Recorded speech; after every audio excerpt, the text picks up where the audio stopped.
com um tema cada vez mais frequente. A gente vai focar nas cidades inteligentes, na inovação, no desenvolvimento e também no impacto social. Para a gente fazer a condução desse painel, eu convido aqui ao palco o diretor de Produto e Atendimento do Sebrae RJ, Marcelo Fiorini, por favor. Emerson Lourenço, gestor estadual de políticas públicas do Sebrae do Paraná, que vai trazer o case de sucesso por lá. Rodrigo Machado, chefe de gabinete da presidência do CREA-RJ. E Denise Vogel, arquiteta urbanista, diretora executiva da Urbanística, diretora de políticas e projetos urbanos do Instituto Niemeyer, da Escola Niemeyer de Arquitetura e Urbanismo. Por favor, peço a todos para vir aqui ao palco.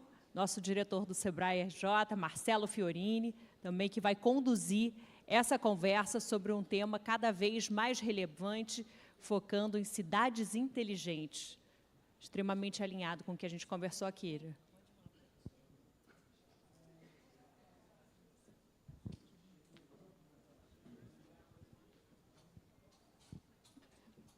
Olá, tá boa? Tudo bem? Então, a gente está longe, né?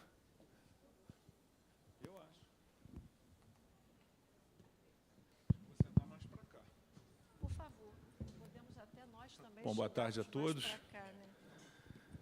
Vou dar um começar aqui que o nosso querido Biá mandou. Aqui, eu vou deixar aqui para a gente ir controlando o nosso tempo aqui, para a gente não se perder. Bom, as apresentações já foram feitas. Obrigado, Mariana. Estou aqui com duas feras. Emerson Lourenço, meu parceiro de outros painéis, veio lá do Sebrae Paraná para prestigiar aqui o nosso evento.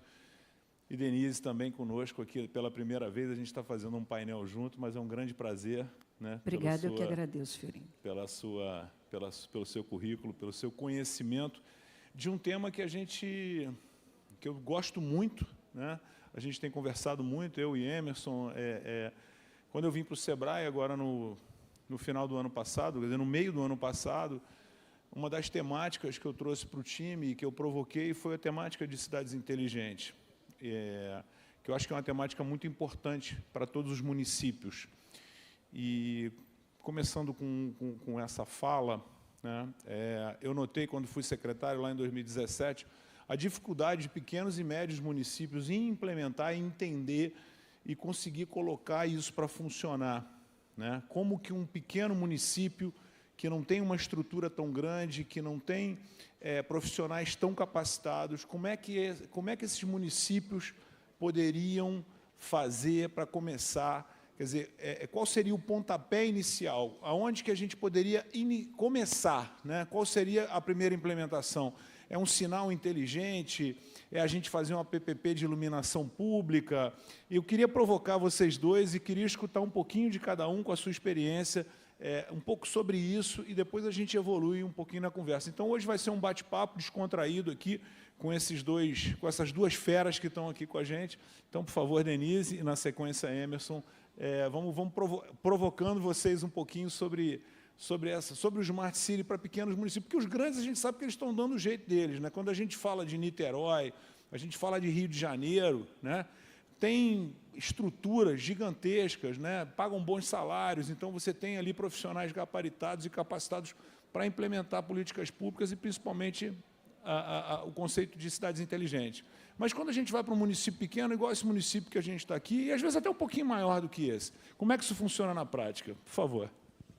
Bom, primeiro, boa tarde aí a todos. Na figura do Fiorini, nosso presidente, eu agradeço, cumprimento a todos da mesa e a todos os presentes. É bom que a gente revê amigos, né, João, Vicente Loureiro e a todos. É uma ótima pergunta e a gente fica muito feliz de ver os cases de sucesso. Não só Recife, como nós que estamos vindo da capital, os desafios do Reviver Centro. Mas, infelizmente, a nossa realidade no Brasil é bastante díspare disso tudo. Recentemente, e nós já estamos aí na lida há mais de 38 anos, é muito comum que os prefeitos nos procurem pedindo que querem que os seus municípios sejam inteligentes, que as suas cidades sejam inteligentes. Mas, mais do que serem inteligentes, elas precisam ser sustentáveis. E, para que elas sejam, de fato, sustentáveis, elas precisam fazer uso dos instrumentos das políticas urbanas e ambientais que nós temos disponíveis no nosso Brasil. Aliás, nós somos um dos países, Fiorini e Emerson, maior detentor dos arcabouços normativos em termos de políticas urbanas e ambientais do mundo. E nós somos um dos países que mais os desrespeita.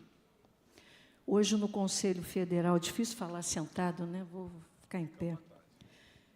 Hoje, no Conselho Federal, lá em Brasília, eu estou federal suplente pelo Rio de Janeiro, nós implementamos uma pesquisa com mais de 400 perguntas. Estamos fazendo isso nos municípios brasileiros. Infelizmente, o retorno que nós temos é que pouco menos de 70% dos nossos 5.500 e poucos municípios respeitam, aplicam e utilizam de forma proativa os seus instrumentos das políticas urbanas e ambientais. Isso nos entristece muito, porque nós temos bons instrumentos, mas, como bem colocado, precisam ser bem aplicados, precisam ser aplicados em prol do desenvolvimento do município. Então, com tudo isso, ainda há pouco Vicente Loureiro comentou sobre a importância do plano diretor. Para os senhores terem uma ideia, o plano diretor é um instrumento constitucionalmente colocado no Brasil, promulgado em 1988 pelo nosso falecido Ulisses Guimarães. É a pedra angular, é a pedra-mãe, é ele que orienta o crescimento do município. E a ele estão amarrados todos os outros instrumentos. As leis complementares de parcelamento do solo, de uso e ocupação do solo, aliás, diga-se de passagem, de uso e ocupação, Firmino, de todas as áreas urbanas. Para mais de 80% dos municípios, não estou chutando números, estou falando de resultado absolutamente real, ao vivo e a cores. Mais de 80% dos municípios no Brasil só tem lei de parcelamento do solo, só tem lei de uso e ocupação do solo, só tem lei de perímetro urbano e abairramento, só tem lei de código de obras para a sede municipal. Mas e as outras áreas urbanas? Não tem? Não aplicam? Não são utilizadas? Como é que a gente faz? Portanto, eu estou falando só das leis complementares ao plano diretor, uma completa descostura normativa que a gente observa. Isso sem falar da descostura das ferramentas urbanísticas que nos são dotadas pela Lei do Estatuto da Cidade. Lei de outorga onerosa, lei de operações urbanas consociadas, lei de IPTU progressivo. Tudo isso são ferramentas para serem aplicadas em todas as áreas urbanas. E não estão sendo, porque não tem costura com os planos diretores. Isso sem falar no total desalinhamento com os planos setoriais. Não dialogam com os planos setoriais de mobilidade, não dialogam com os planos setoriais de gerenciamento de risco, não dialogam com os planos setoriais de habitação de interesse social, não dialogam com os planos diretores de saneamento básico. Aí a gente vai dizer assim, puxa, vem uma fala para derrubar a gente, né? Uma fala para mostrar os problemas. Não, a gente não está mostrando os problemas, a gente está mostrando que tem tecnologia hoje disponível no mercado para tentar alinhar tudo isso e ajudar esses municípios de pequeno e médio porte que, de fato, façam uso dos seus instrumentos da melhor forma possível. Esse descostura que a gente tem observado não é só danoso para a gestão municipal, ela é danosa principalmente para atrair investimentos. Agora, recentemente, sem falar do nome do santo, porque a gente está sob contrato, mas nós tivemos um município no norte do país que não teve possibilidade de aprovar um mega resort porque os documentos não batiam, porque uma legislação anulava a outra. Há pouco atrás, no início da fala institucional, o deputado André Correia fez uma fala muito interessante. As nossas gestões municipais estão tendo muitas dificuldades. Estão. Claro, tem que atrair investimentos, tem que fazer com que a vida do dia a dia do município funcione. A gente sabe de tudo isso, eu já fui secretária.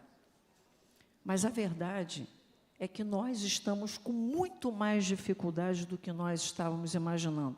E por que não foi aprovado? Não foi aprovado porque, no frigir dos ovos, quando ia ser deferida a licença, descobriu-se que aquele local, onde seria implementado um mega resort, estava absolutamente em não conformidade com o zoneamento ecológico do Estado. Então, por que a gente não tem uma ferramenta que, de fato, dialogue com todos esses overlays de legislação, que faça com que esses instrumentos sejam proativos, sejam utilizáveis e sejam, de fato, benéficos para o município?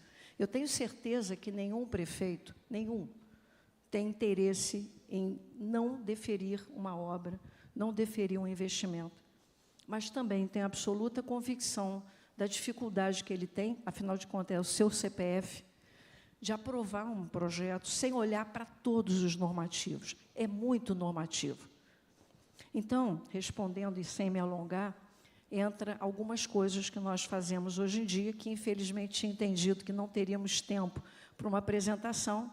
Fica a promessa aqui de um outro momento, que estamos lançando o conceito. Esse livro vai ser divulgado agora em Lisboa, depois em Barcelona e depois no Rio de Janeiro, em 27, que é o conceito do urbanismo transescalar inteligente. Esse conceito busca, portanto, fazer com que a gente possa dialogar em overlays com todas essas legislações e tentar, de alguma forma, minimizar situações onde a gente observa que nem todos os municípios conseguem ter as soluções que as capitais têm, sem dúvida nenhuma. Vou dar um exemplo claro no que tange à iluminação pública.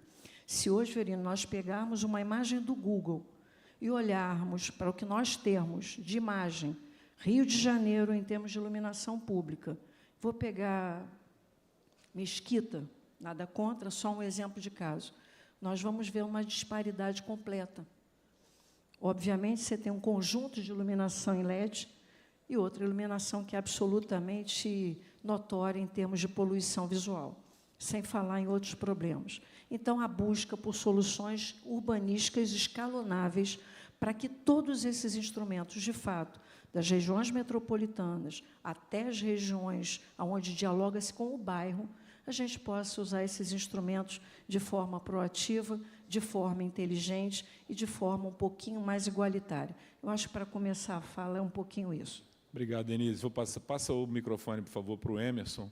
Emerson, traz a experiência do Paraná, que, para nós, principalmente para nós do SEBRAE, acaba sendo uma grande referência por todo o trabalho que vocês vêm implementando lá no Estado como um todo. Então, por favor, em cima da fala da Denise e em cima da minha primeira provocação, gostaria de escutar a tua opinião aí, a tua... Sim. Boa tarde, pessoal. Então, primeiramente, agradecer, né, Fiorini, novamente a confiança no SEBRAE Paraná. Queria estender o agradecimento aí à Leda, à Paola, ao Leandro, né, que foram bem receptivos aí comigo. É sempre uma honra estar aqui no Rio de Janeiro. Estou conhecendo hoje o município de Valença, Princesa da Serra, veja só. Então, estou quase virando um carioca aí, Fiorini.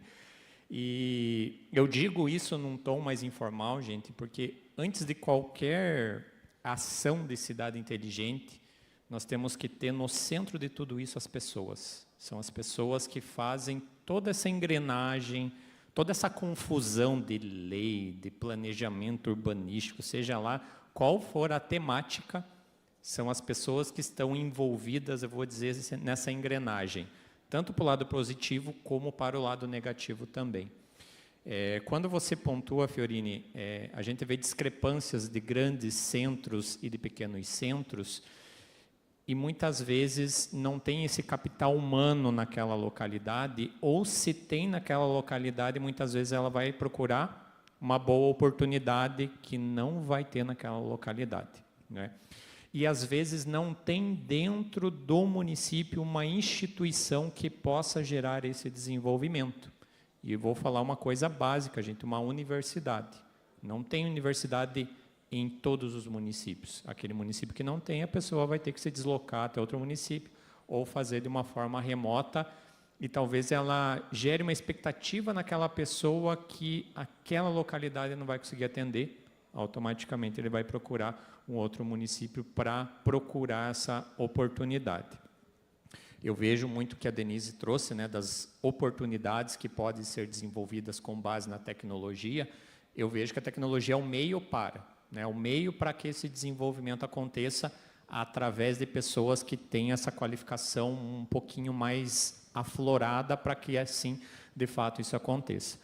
No Paraná, falando especificamente, nós temos um case, eu vou dizer assim, que é o município de Foz do Iguaçu. Não sei se vocês conhecem o município de Foz do Iguaçu, mas é um município muito turístico. Mas se vocês fizerem uma pesquisa aí no Google, Foz do Iguaçu, 1960, 1970, antes de ter a Itaipu, a figura Itaipu, era um município que devia ter uns 8, 10, 15 mil habitantes no máximo. Então, teve um fator externo, que foi a Itaipu, que se implementou ali numa política binacional entre Brasil e Paraguai, e ali trouxe mão de obra de outros municípios, de outros estados. Essas pessoas precisavam o quê? De moradia, de hospedagem, de alimentação. E eu digo para você, a cidade estava preparada? Não. Com certeza não. Então, foi um fator externo que veio para uma determinada localidade, e o poder público, junto com as outras lideranças, elas tiveram que, de alguma forma, surfar essa onda, mas, ao mesmo tempo, uma preocupação, muito bem citada pela Denise, que o poder público segue leis, decretos, normas. Se não tem uma lei regendo determinado assunto, o poder público não pode fazer. Quem que vai fazer essa lei? Pessoas. Pessoas precisam sentar numa mesa e pensar como que essa lei ela vai ser desdobrada numa ação que, de fato, gere desenvolvimento para a sua população. Então, tem uma complexidade, eu vejo, Fiorini, tão grande, e o SEBRAE ele tem esse poder de, talvez, juntar pessoas, juntar instituições. O exemplo é esse evento que está tendo aqui. Não é só o SEBRAE que está na logo que eu vi aqui, né? Tem a Federação das Associações Comerciais, isso é muito relevante. Tinha um representante aqui da Junta Comercial, olha o impacto que isso tem, além das outras instituições que já fizeram a fala aqui. Porque cada instituição tem uma responsabilidade, tem uma missão a ser exercida. E o empresário também tem uma missão. A associação comercial, pessoal, é muito importante para vocês participarem, ser o meio para vocês participarem desse debate de construção para onde o município de Valença está indo, o município de Vassouras está indo, os outros municípios de Resende, enfim, todos os municípios aqui do Rio de Janeiro. Então, eu vejo que pequenos municípios, a grande engrenagem para começar a pensar algo nessa complexidade tão grande é reunir pessoas, começar a dialogar. Porque, às vezes, um município grande, e aqui a gente comentava antes de Recife, Recife tem o Recentro, que foi apresentado, mas tem 2 grandes projetos, pessoal, que é bacana vocês pesquisarem. Eita Recife, já foi ganhador do Prêmio Nacional Prefeitura Empreendedora, e esse ano ganhou o GOMEI. Então, você vê que é um município que tem esse capital social muito bem lapidado. E ele foge à exceção porque a maioria dos municípios, de fato, não tem toda essa preparação ou essa visão. E eu vejo que a gente precisa, primeiramente, sentar, as lideranças locais sentarem, dialogarem, porque quem vive no seu município sabe aonde dói mais. E aonde deve ser prioritária a tomada de decisão. Às vezes é uma coisa básica, gente. Às vezes é uma coisa sanitária que precisa ser resolvida. Fez isso, é um primeiro ganho que o município tem, e você consegue sensibilizar até mais lideranças para participarem desse movimento. Então, eu vejo, Fiorini, que o primeiro é organizar as lideranças locais, sentarem e dialogarem qual que é o melhor cenário para aquele município, para aquela realidade, e o SEBRAE pode ser o meio de articulação e, principalmente, trazer inteligência de dados para a tomada de decisão. porque também não adianta reunir o pessoal e ficar num papo de achismo. Eu acho que o município X tem que fazer tal coisa. Com base em que você está falando, né? Qual que é o cenário concreto que você está trazendo esse cenário? Então, acho que é importante nesse sentido. Tá? Quando você fala isso, você fala em governança, né? Um pouco do que a gente faz no ecossistema local de inovação, né? Que é colocar os atores na mesma mesa e discutir o tema, né? Você fala um pouco em plano diretor, que é fundamental para qualquer município. Infelizmente, a maioria deles não tem, ou se tem, estão completamente defasados. Eu queria só usar um exemplo aqui, que eu tive a oportunidade de conhecer lá atrás, que é o case de Gramado, né? O Gramado, por que Gramado é o sucesso que é hoje? Porque lá atrás, né, quando Pedro Bertolucci, no seu primeiro mandato, ele cria um plano diretor, implementa e cuida dele com mão de ferro, que o que não acontece na maioria dos municípios, que deixam a coisa descambar. E aí você vê o que a gente vê, as aberrações que a gente vê, inclusive vindo para cá, né? Construções na beira do rio, né? Quer dizer, como é que o cara está construindo na beira do rio ali? Aquele rio vai extravasar, vai levar tudo que ele tem, quer dizer, a gente está vendo que está errado, mas cadê o poder público, né? E a gente vê cada dia mais a dificuldade do poder público em fiscalizar. E a gente tem hoje instrumentos muito poderosos, né? A gente tem empresas que fazem monitoramento dos territórios, né? Eu queria que vocês falassem um pouquinho do uso da tecnologia dentro dessa temática que vocês trouxeram para nós aqui hoje. Bom que as perguntas são ótimas, né? Com um mediador desse não precisa nem fazer mais nada, né, João? Não precisa nem apresentação. Eu acho que a gente tem que usar as tecnologias a favor da gestão municipal. Hoje a gente tem por premissa, não só no Instituto Niemeyer, que fica em Brasília, como no escritório, não fazer planos diretores que não sejam parametrizáveis. É importante que a gente dote o poder público, a gestão pública, de ferramentas metráveis. Vou dar um exemplo. Se hoje nós pegarmos um plano de arborização, agora é mais um instrumento, né, que nós estamos colocando aí no mercado.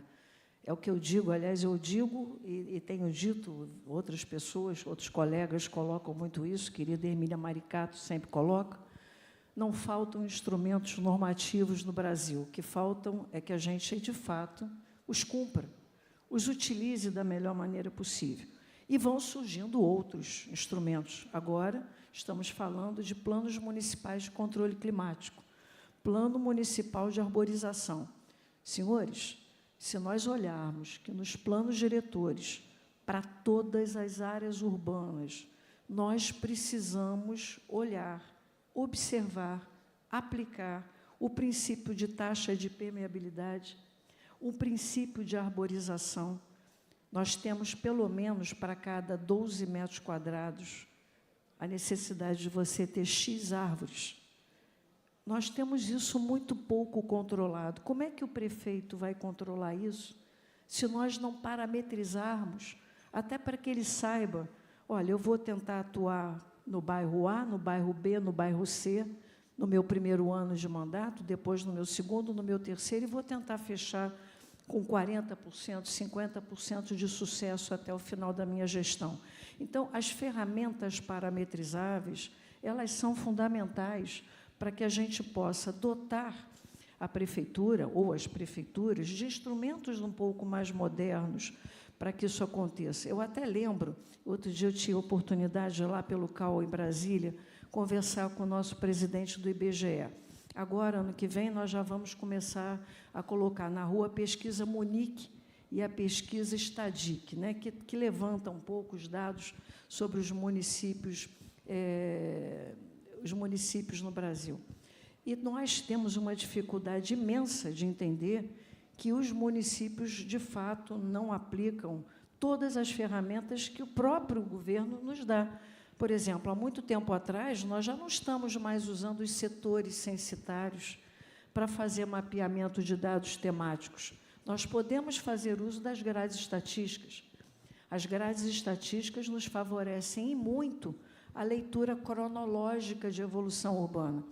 Na medida que você olha, os setores censitários iam se modificando na medida que o crescimento populacional acontecia, e até para favorecer o levantamento dos recenseadores de campo, diminuíam de tamanho, né? Olha, cada recenseador vai cobrir X domicílios, isso dificultava muito a análise cronológica de evolução urbana. Por quê?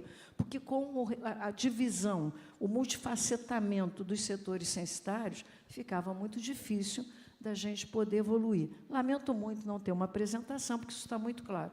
Hoje, quando você tem a tecnologia baseada em grades estatísticas e as áreas urbanas estão moduladas em 100 por 100, fica muito, 1 quilômetro por 1 quilômetro, fica muito mais fácil de você entender o que mudou, né? O crescimento que você teve, não só o crescimento populacional, mas a densidade demográfica, como é que estão as distribuições dos equipamentos coletivos dentro desses territórios. Então, respondendo um pouco para passar para o Emerson, eu acho, viu, Fiorino, que a gente precisa começar, de fato, a entender que parametrização de resultado ela é possível, ela é necessária, eu diria que ela é fundamental para que as gestões sejam melhores e tenham um pouco mais de possibilidade de apalpar os seus resultados. Bom, Fiorino, o que eu vejo um pouco nas prefeituras que a gente anda visitando por aí, eu não sei se vocês utilizam o termo puxadinho, quando vocês vão fazer um cômodo a mais na casa, por exemplo, eu vejo isso muito em prefeitura. Por que eu falo que eu vejo muito isso em prefeitura? Teve uma prefeitura, uma vez que eu fui, eles utilizavam 4 sistemas só para subir um documento e ter um processo de aprovação interno dentro da prefeitura. Gente, aí a gente volta na essência de Smart City, na essência de otimizar o nosso tempo. Imagine um servidor público que sobe um documento num sistema, aí tem que avisar o colega, fulano, coloquei lá, beleza? Esse colega aprova, daí sobe para outro sistema, aciona outra pessoa, e tudo de uma comunicação muito manual. E por que isso acontece? E aí, talvez, remetendo um pouquinho até ao nosso plano diretor, que foi citado aqui no início, às vezes é mais fácil, é mais cômodo, né? Vai dar menos trabalho, vamos fazer um processo licitatório aqui só para contratar um módulo e depois a gente vê no que vai dar. Então, aí a gente volta lá atrás na capacitação de pessoas para elas terem essa visão um pouco mais holística das possibilidades que a prefeitura poderia, com calma, com planejamento, como já foi citado no painel anterior aqui, desenvolver uma solução que gerasse um impacto muito significativo. Não só para a população, mas para os próprios servidores públicos. Outra situação também, não sei se tem secretários aqui de municípios. Tem alguns, sim, tem alguns. Secretário também deve receber na porta da sua secretaria vários empresários, falando, fulano tem uma solução sensacional para você, e já tenho o ETP pronto, eu tenho o termo de referência pronto para você, é só você contratar. E aí vem um cenário lindo e maravilhoso. Às vezes mas você, aí é uma autorreflexão, tá? Você, secretário, domina a temática que esse fornecedor está te trazendo? Não estou dizendo que você precisa dominar, mas você precisa encontrar alguém, talvez, da sua equipe que entenda esse assunto, se for algo relevante e esteja no planejamento de vocês. Porque o que muitas vezes acontece, beleza, vamos contratar, tem um orçamento, chega na hora da aplicação, o que acontece? Esse sistema não funciona, esse sistema não dá certo. E o que acontece? É algo que gera um impacto, a tomada de decisão é pautada no achismo, muitas vezes, porque foi construída uma narrativa que te convenceu naquele momento, e depois virou uma dor de cabeça para o poder público, e isso é importante, gente. Dor de cabeça no poder público pode chegar na população e a população vai fazer o quê? Questionar. Por que você contratou tal empresa? Por que foi esse valor? E aí você não participou dessa construção e você vai precisar se defender. Então, o gestor público, quando a gente fala tecnologia, tem que ter um cuidado, uma paciência E a contratação tem que ser feita no tempo certo, como foi muito bem colocado no painel anterior. Tem o tempo de maturidade. Às vezes não é algo de curto prazo. Você tem que começar a dialogar, você tem que começar a pensar para no médio e longo prazo isso ser implementado dentro do município. Uma outra questão que a tecnologia impacta dentro do poder público, às vezes vai impactar outras secretarias. Você precisa, enquanto secretário, saber quais são os impactos internos que isso traz dentro da prefeitura. E para fechar a questão maturidade, eu também gosto de citar um exemplo, Fiorini. Não sei se todos lembram, nos anos 2000 tinha um aplicativo chamado Napster. O Napster era o antigo Spotify, que você conseguia baixar a música de tudo que é canto. Era uma tecnologia inovadora, revolucionária, mas ela estava à frente do seu tempo. Porque os músicos não aderiram, as produtoras não aderiram, não tinha uma legislação específica para isso, e aquilo acabou, ao longo do tempo, se perdendo. Então, também tem essa questão da tecnologia, né, Fiorino? O tempo certo para a implementação, e isso no poder público você tem uma morosidade maior pela questão das compras, que deve ser feita de um procedimento específico, mas o cuidado principalmente, gente. Qual que é o impacto que isso de fato vai gerar, principalmente para a população local? Só pegando carona na tua fala, Emerson, eu fui secretário num município que tinham 4 cadastros únicos. Faz sentido? Era o cadastro único da saúde, da educação e da assistência social, e o do resto da prefeitura. Os 4 cadastros únicos não se falavam. Esse era o primeiro ponto. Então, a dificuldade realmente de integração de todas essas ferramentas, como você diz, e é exatamente o que acontece na prática. Chega lá uma pessoa que é amigo do prefeito ou indicado por alguém e ele contrata aquele determinado produto para fazer determinada coisa e não conversa com absolutamente nada que já tem. E um pouquinho no Sebrae a gente acontece isso também, né, Emerson? Eu não sei lá no Paraná, mas aqui no Rio de Janeiro a gente tem umas aberrações desse tipo assim, né? Aquele negócio de, olha, eu subi o CEAP aqui, agora você está, né? Os sistemas não se integram e não se comunicam. E o mais interessante, agora, no início do ano passado, eu estava ajudando o prefeito lá, como assessor, né? Eu não quis assumir secretaria, e aí um dia ele chega para mim muito feliz e fala assim, pô, vou botar o Colab aqui dentro do município. Os caras estiveram aqui, sensacional, a ferramenta, etc, etc. Eu falei, muito bom, prefeito. E como é que a gente vai dar a resposta para eles? Você tem condição de dar a resposta para eles? Você sabe como é que o Colab funciona? O cara está na rua, ele vê um buraco, ele para, ele geolocaliza, tira foto do buraco e sobe o buraco. E aí? Quanto tempo você vai responder para ele que você vai consertar o buraco? Ou que você vai trocar a lâmpada do poste? Isso é um tiro no pé. É melhor não ter, se você não tem capacidade de responder. Então, é a tal história, né? Quer dizer, a dificuldade hoje é exatamente isso, né? Que ferramenta, né? Que tecnologia a gente implementa? E eu acho que o maior desafio, eu queria que vocês comentassem um pouco, é a fonte de recursos, né? Como que os municípios, pequenos municípios como esse, e como vários outros que a gente tem, como você falou de 5.000 e tantos municípios que a gente tem no nosso Brasil, né? Eu acho que mais de 5.000 talvez estejam nesse grande saco, né? Tsunami, né?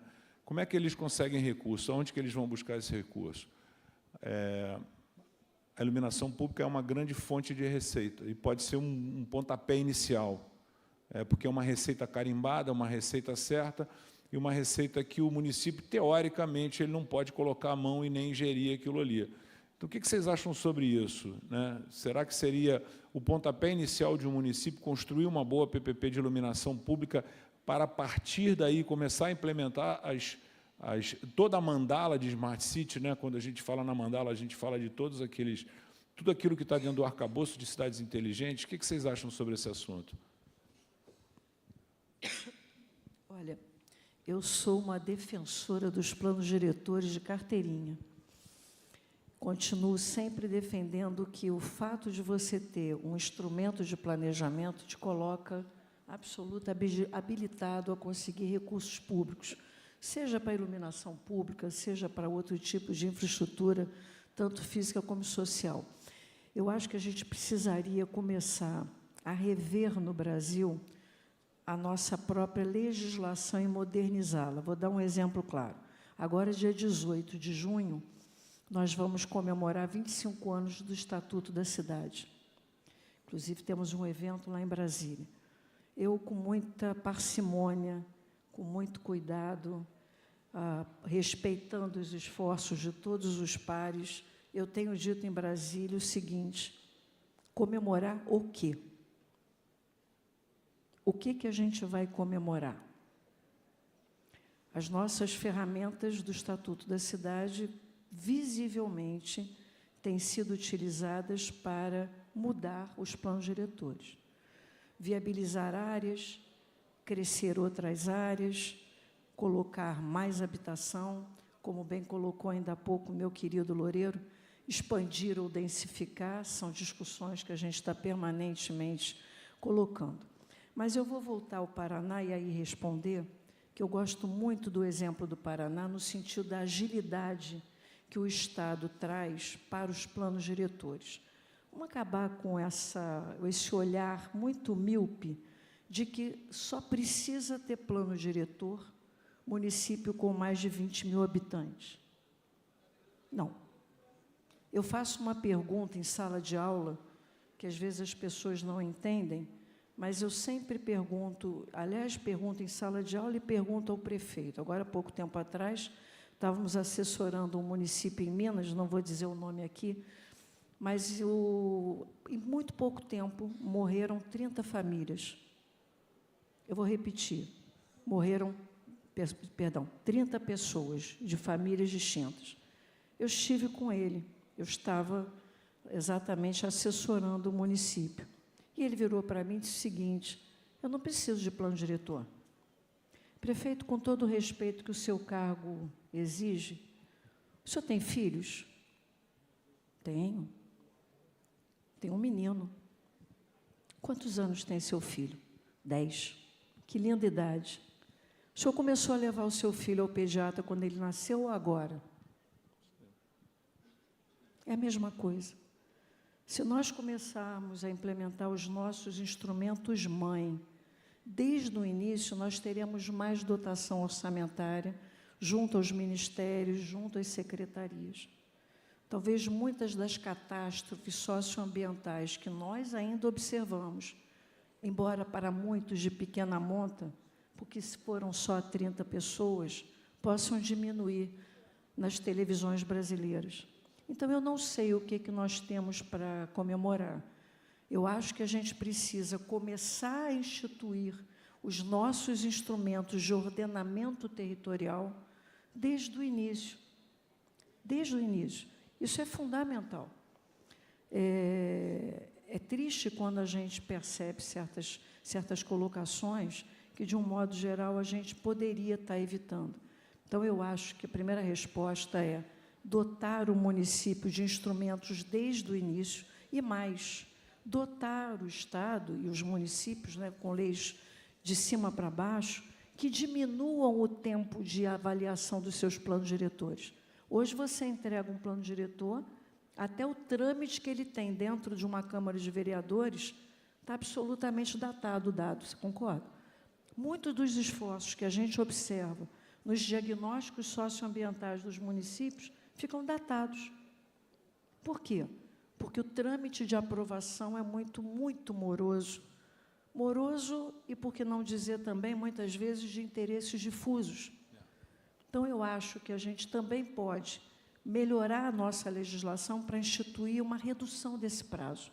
Paraná, se não me falha a memória, nós estamos estabelecendo 6 meses para que a Câmara dos Vereadores traga um resultado melhor para a análise daquele plano. Afinal de contas, como eu digo sempre, nós, urbanistas, temos no nosso DNA a organização do espaço.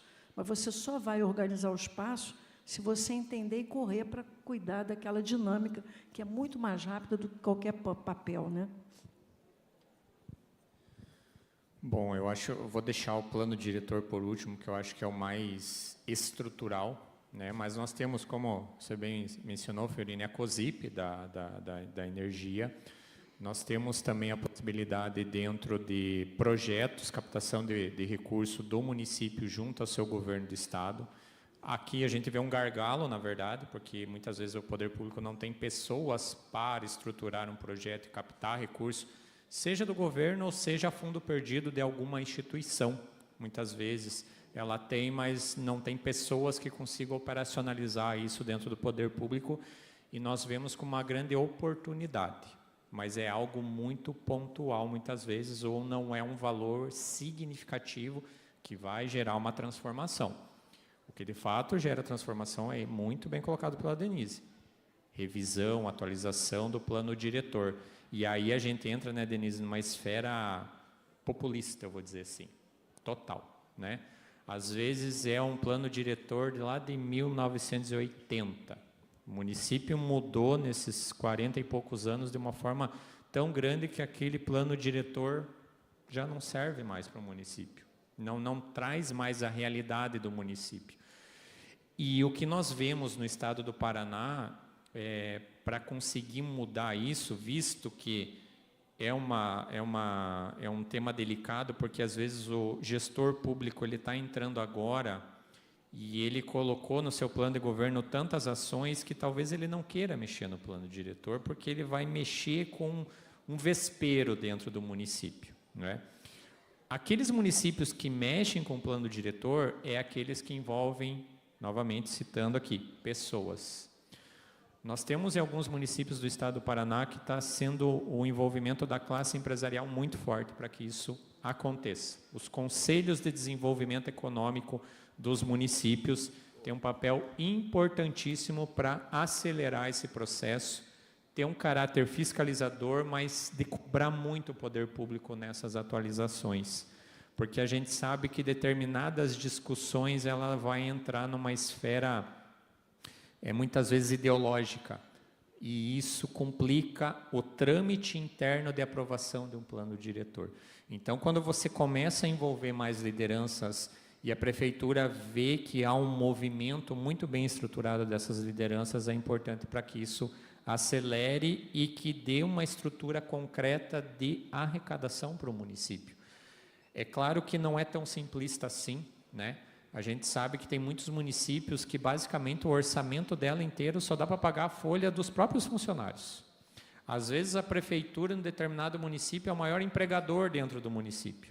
Então é uma engenharia que muitas vezes ela precisa ser trabalhada, sensibilizada para que isso de fato aconteça. Emerson, aproveitando isso que você falou, aí voltando um pouco lá no início, né, na questão da governança, Maringá é um exemplo disso que você falou, né, uma referência para mim. Eu tive a oportunidade, quando secretário, de participar de uma reunião do Conselho de Desenvolvimento Econômico de Maringá, né, que ele de fato interfere, porque na hora que você fala em revisar plano diretor ou atualizar um plano diretor no qual você vai ter os vereadores, né, que são políticos e vão estar sempre com aquele olhar de eu não posso mexer aqui porque é o meu reduto ou porque ali, por determinado tipo de influência, a gente vai estar sempre criando esses ETs que a gente vê por aí, né? Esses planos diretores que não fazem nenhum sentido, que não coíbem nada, e todo mundo faz o que quer e as cidades vão crescendo de forma desordenada, culminando com todas essas tragédias. E eu posso falar porque Petrópolis é uma cidade, talvez, das maiores tragédias, né? A região serrana de Petrópolis, que é Nova Friburgo, com o maior número de mortes, e Petrópolis com a maior quantidade de tragédias ao longo dos últimos 20, 30, 40 anos. Por quê? Porque nesses últimos 30 e 40 anos, nada foi feito em relação à ocupação desordenada do solo. E aí vai um pouco de acordo com o que você falou, né, Denise? A questão de coibir, de fiscalizar, né? Como a gente fiscaliza, como é que a gente cobra, como é que a gente remove aquelas pessoas daquelas áreas de risco, né? Ao contrário, os vereadores vão lá e incentivam, prefeitos até, que dão título de posse daqueles terrenos. E a gente viu isso acontecer em Petrópolis na última tragédia de 22. Toda aquela área que vocês viram desabar, aquilo era uma área de risco, e o prefeito foi lá e deu posse àquelas pessoas todas. Quer dizer, ele deu uma certidão de óbito para cada uma daquelas pessoas. E nada acontece com esses políticos que fazem essas atrocidades, essas barbaridades que a gente vê no nosso país, infelizmente. Voltando um pouco para a questão da estruturação das cidades inteligentes, a gente precisa, eu acho que um grande desafio também, eu queria que vocês comentassem um pouquinho, é a gente buscar, você falou um pouco em buscar recurso, né? Mas o município não tem quem busque recurso, ele não sabe como é que ele faz, né? Não sabe nem por onde começa, a grande maioria. Né? Eu trabalhei no município médio, 300 mil habitantes, tinha lá uma meia dúzia de 3 ou 4 que sabiam mexer no sistema. Né? Ah, tem o Sigov aqui, a gente entra ali, vai lá, vê o que tem, aonde tem as emendas, que tipo de emendas, né? E dali para frente, Deus sabe lá o que acontecia. Perdia as emendas, não entrava com a documentação, o recurso vinha, não prestava conta, aí ficava inabilitado para você pleitear novamente o recurso, enfim. Aquilo que vocês estão muito acostumados aí, queria que vocês falassem um pouquinho. Olha, eu vou voltar um pouco à importância do plano diretor, porque eu já vi muito município que nos procura, muita gestão pública que nos procura, não são poucas, para tentar mudar um pouco a condição, primeiro, de conseguir recurso, segundo, de viabilizar investimentos que possam dotar o município de mais processos arrecadatórios. Então, eu volto um pouco ao plano diretor, porque a gente tem defendido muito isso em Brasília, que o município, de fato, tenha instrumentos de política urbana, algum deles instituídos, para que ele possa buscar recursos junto aos ministérios. Eu vou contar um caso básico aqui, de um município que agora, recente, por isso que eu digo que a tecnologia, ela existe. As cidades inteligentes, elas estão aí para que as tecnologias sejam utilizadas, mas elas têm sido timidamente ainda utilizadas no sentido proativo dos instrumentos das políticas urbanas. Agora, recentemente, também, sem citar nome do município, nós fomos procurados por um município que estava, basicamente, com muita dificuldade de conseguir arrecadar recursos junto aos ministérios, porque o seu município foi totalmente estruturado, é um município pequeno, município com pouco mais de 20 mil habitantes, com um plano diretor elaborado sobre uma imagem Google. Senhores, não é possível. O que um plano diretor faz? Ele determina, a grosso modo, primeiro na macroescala, aonde você pode, aonde você não pode, aonde você pode ocupar de um modo condicionado. A mesma lógica para as áreas urbanas, o que você pode, o que você não pode, ou o que você pode fazer de modo condicionado. Exemplo, eu posso dar uma finalidade para uma área, uma pracinha, mas eu não posso ter uma finalidade residencial. Então, é um uso absolutamente condicionado.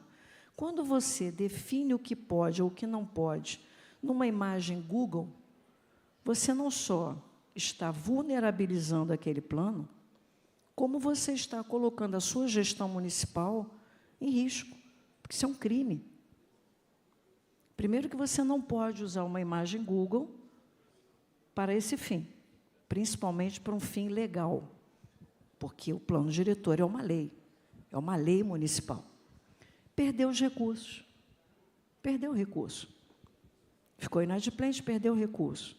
Então, eu acho, respondendo um pouco, eu volto para que a gente olhe para o plano diretor. E, quando eu falo plano diretor, não estou falando só o plano diretor.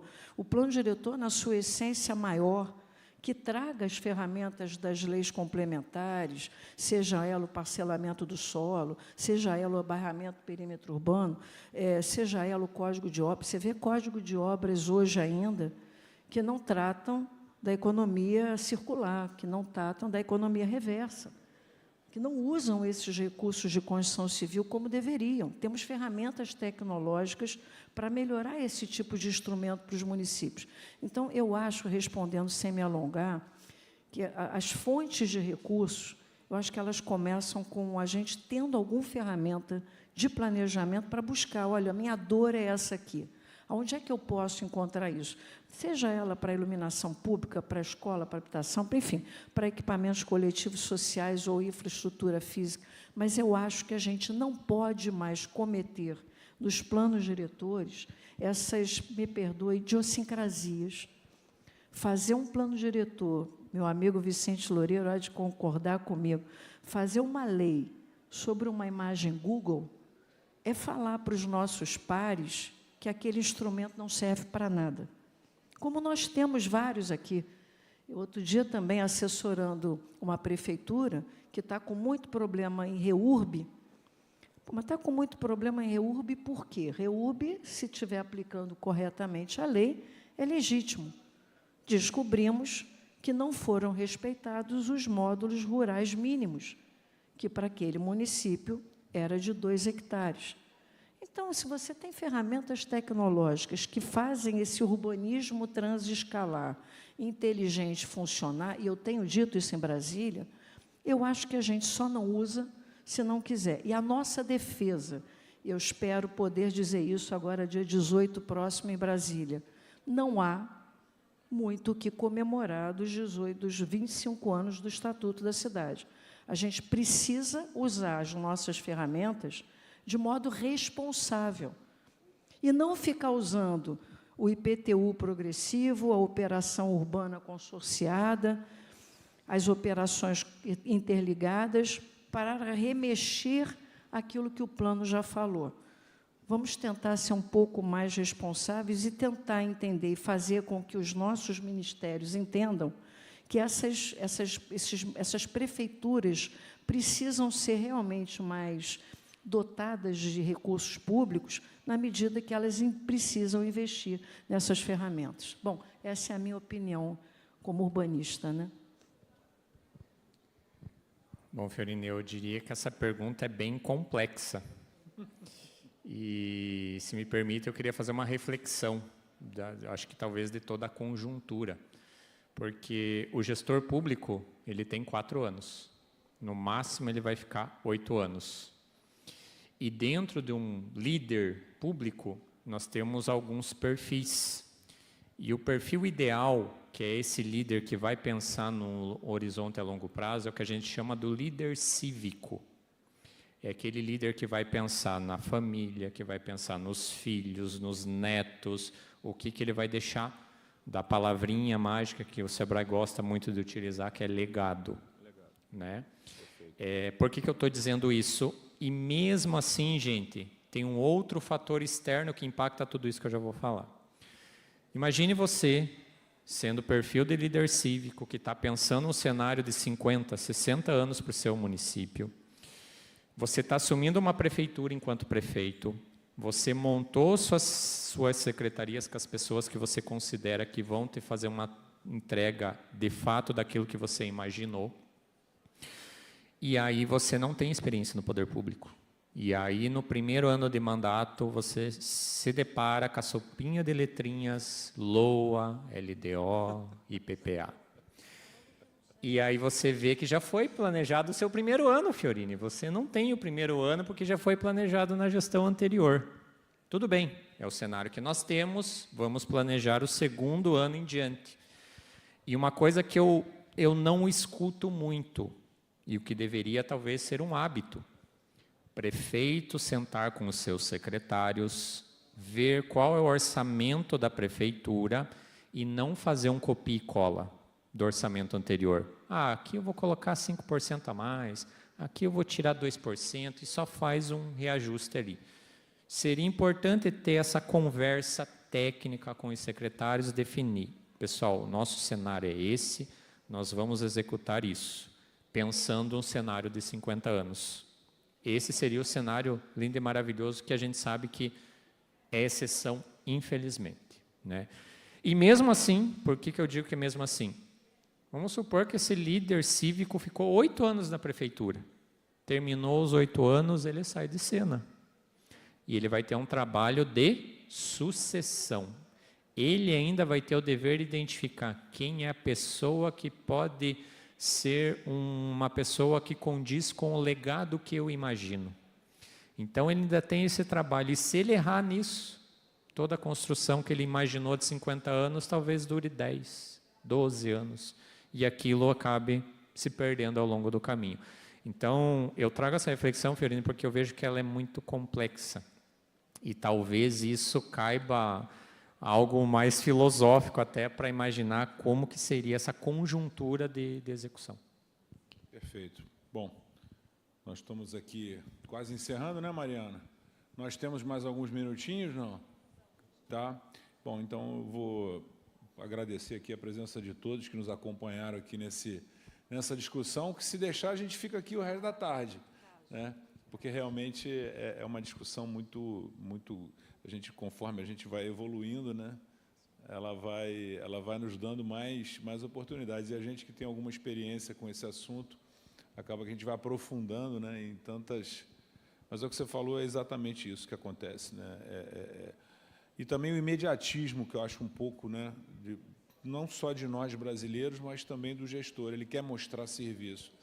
Então, ele vai, às vezes, sempre privilegiar uma ação pequena, imediatista, e ele esquece de prever o futuro. Eu vou te falar que, não fazendo apologia nem defendendo nenhum candidato, nenhum partido político, há muitos anos eu não via uma pessoa, um gestor público, falar o que eu vi esses dias do governador atual de São Paulo, Tarcísio, falando sobre o porquê que ele não saiu, porquê que ele continua candidato à sucessão no governo do Estado de São Paulo e porquê que ele está fazendo todo o trabalho, toda a implementação do trem, do metrô, que são obras de longo prazo e que, muitas das vezes, esse cara que começa, ele não entrega essa obra. Então, esse gestor, ele tem que ser uma pessoa com essa característica que você colocou, Emerson, né?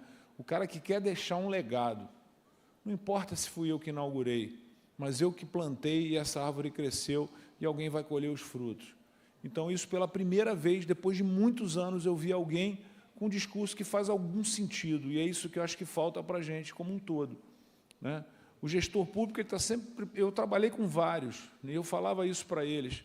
E hoje, vindo para cá, minha mulher virou para mim e falou assim, ó, está vendo, está acontecendo isso, assim, assim. Eu sabia que isso ia acontecer, e eu falei para o prefeito que isso ia acontecer. Não é porque eu sou mais esperto nem mais inteligente, nada disso. É porque a gente já tem alguma experiência, a gente vê o que vai acontecer. Fazer o mesmo, você vai ter o mesmo resultado.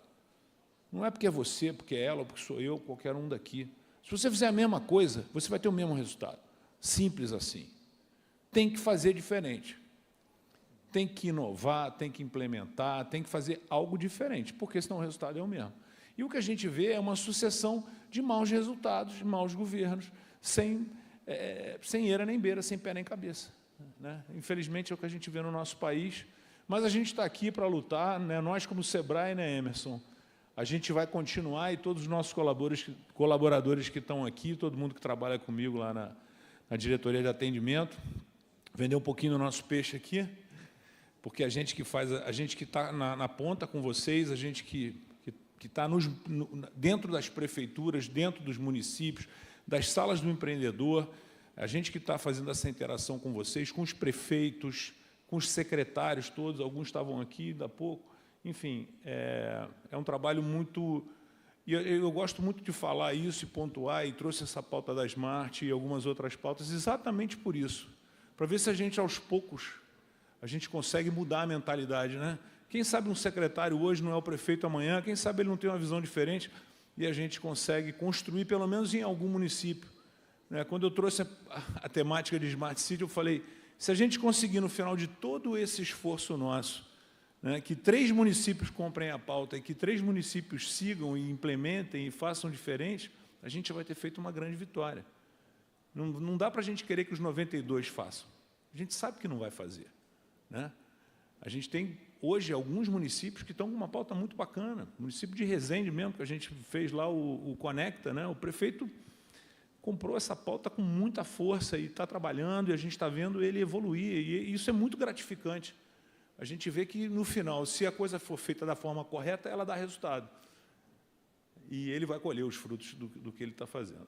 Então, é isso. Eu quero agradecer muito vocês, deixar cada um com a fala final aqui. Mariana, desculpa, tá? Mas só 2 minutinhos para cada um para encerrar aqui. né, os nossos convidados aqui hoje. Muito obrigado. A gente não traz o problema para sair desanimado, né? A gente traz o problema para se animar e resolvê-los.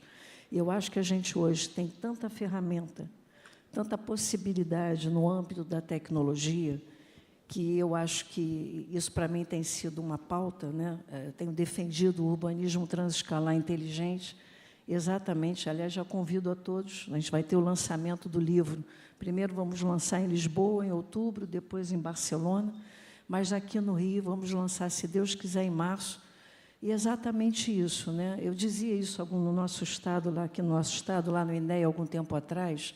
O dia que a gente entender a falta de sinergia que nós temos entre os nossos instrumentos, a gente vai e conseguir resolver isso para os prefeitos, a gente vai marcar um golaço. Hoje, os nossos dados de todos os estudos de impacto ambiental que temos depositados no Instituto Estadual do Ambiente, no Rio de Janeiro, não dialogam com os planos diretores. Eu repito, não dialogam. Só para fechar, olha como a interface entre esses dados, com ferramentas de tecnologia no âmbito do urbanismo transescalar inteligente, poderia, por exemplo, melhorar a performance dos municípios no índice do ICMS ecológico. Então, eu acho que fica aqui a defesa do urbanismo transescalar inteligente, o sucesso aos prefeitos que aqui estão, não sei quantos têm, aos secretários. A gente sabe que a tarefa é muito difícil, mas eu entendo que, mais do que tecnologia, a gente tem que fazer a nossa parte da melhor maneira possível. E eu encerro a minha frase com uma frase que eu gosto muito, do Mário Quintana, que diz o seguinte: não basta acreditar em Deus, é preciso que Ele também acredite em nós. Então, vamos fazer o nosso melhor, que já ajuda bastante.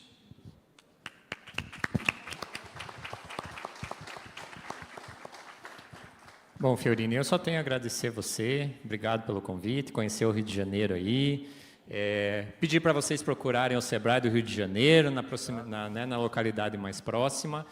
E eu quero responder com reflexão a última pergunta. Eu também queria citar o Piangers, não sei se vocês conhecem ou não, autor do livro Papai é Pop. Eu estou com uma menina de 4 anos em casa, então eu estou seguindo algumas dicas que ele passa, né?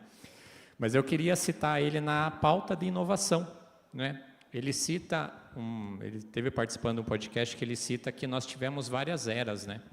Tivemos a era da indústria, nós tivemos a era da descoberta da internet, nós estamos vivendo hoje o momento da IA.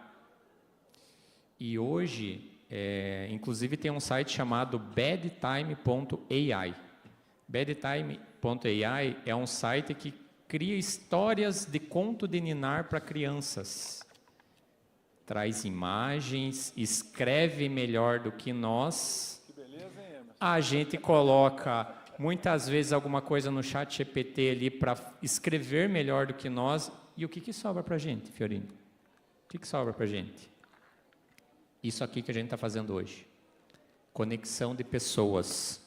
E eu tenho uma experiência, uma vivência, Denise, o Fiorini. Cada um de vocês aqui pode agregar em algo. E isso a gente não pode perder, gente. Não é a tecnologia reforça, a tecnologia é o meio para, mas as pessoas são o centro desse desenvolvimento local. Tá bom? Então, muito obrigado pela oportunidade. Obrigado, Emerson. Obrigado, Denise. Obrigado, Mariana, pelo nosso tempo extra. Vamos fazer uma foto aqui oficial, não? Podemos?